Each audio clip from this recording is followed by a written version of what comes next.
تو بعض اوقات یہ کسی کے دل میں خیال آتا ہے کہ بھئی اللہ میاں نے شیطان پیدا ہی کیوں کر دیا خواہ یہ ہمیں پریشان کرتا ہے، ہمیں غلط راستے پر ڈالتا ہے اور ہم سے گناہ کروا لیتا ہے، اللہ میاں نے کیوں پیدا کیا شیطان؟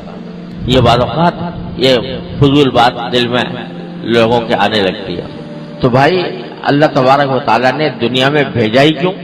بھیجا تو اسی لیے، اور فرشتوں سے بڑھ کر تمہیں ذمہ داری دے دی، وہ کیوں؟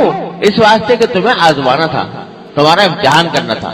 تو امتحان کرنے کے لیے ایک مخلوق پیدا کر دی، اور آپ کہو کہ جی شیطان نے تو ہمیں ہلاکت میں مبتلا کر دیا، برباد کر دیا۔ تم نے بھی تو شیطان کو برباد کیا۔ حضرت آدم علیہ السلام کو پیدا کر کے اللہ میاں نے ان سے کہا سجدہ کرو، وہ سجدہ کرنے سے منکر ہو گیا۔ تو اس کے لیے بھی تو انسان کو آزمائے۔ میں نے کسی زمانے میں ایک شعر کہا تھا کہ ابلیس ہے ہمارے لیے امتحان تو کیا، ابلیس ہے میرے لیے ایک امتحان تو کیا، ابلیس کے لیے بھی تو ایک ابتلا تھا، میں اس کے لیے بھی تو ایک ابتلا بنا دیا تھا اللہ تعالیٰ نے آدم علیہ السلام کو پیدا کر کے کہ تو آیا سجدہ کرتا ہے کہ نہیں کرتا۔ وہ ناکام ہو گیا اس میں، تو اللہ میں نے اس کو درگاہ کر دیا، مردود مسرود کر دیا۔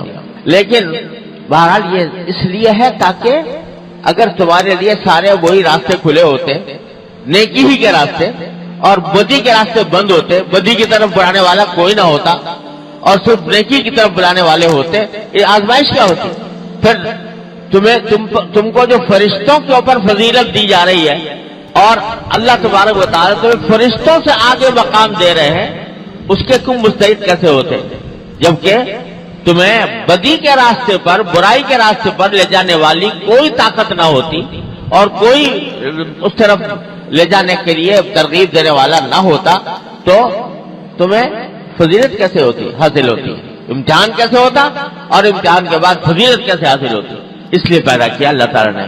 لیکن ساتھ ہی فرما دیا کہ ارے بھائی یہ پیدا ضرور کر رہے ہیں، یہ تمہارے لیے ایک آزمائش ضرور ہے، لیکن قید شیطان کان ضعیفا، اس کا مکر جو ہے کمزور ہے، جو آگے اس کے ڈٹ جائے تو یہ اس کے آگے ہتھیار بھی ڈال دیتا ہے۔ کمینہ دشمن ہوتا ہے نا، کمینہ، وہ ایسا ہوتا ہے کہ اگر کمزور آدمی ہے دشمن، کمینے دشمن کا چڑھ جائے گا اس کے اوپر، اس کو گرا دے گا، اس کو ڈھا دے گا، اس کے اوپر سوار ہو جائے گا۔ اور اگر کوئی تکڑا مل گیا مقابلے پر، کمینے دشمن کے مقابلے پر کوئی تکڑا آ گیا جو ڈٹ گیا اس کے سامنے، تو وہ چھوئی موئی ہو جاتا ہے اس کے آگے۔ وہ متنبی نے مشہور شعر ہے اس کا کہ اذا انت اکرمت الکریم ملکتہ وان انت اکرمت اللئیم تمردا، اگر شریف آدمی کا اکرام کرو گے تو تم اس کے مالک بن جاؤ گے، وہ تمہارا غلام ہو جائے گا۔ شریف آدمی کا اگر اکرام کیا تم نے اور اس کے ساتھ اچھائی کی تو وہ اتنا تمہارا احسان مانے گا کہ تمہارا غلام بن جائے گا۔ وَإِنْ أَنْتَ أَكْرَمْتَ اللَّئِيمَ، اور کسی کمینے کا اکرام کر لیا تم نے تو تمردا، وہ سرکش بن کے تمہارے سر پہ سوار ہو جائے گا۔ یہ معاملہ شیطان کا، یہ بڑا کمینہ دشمن ہے۔ سوشل میڈیا پر سب سے قدیم اور سب سے ریلائبل برانڈ درسقرآن.com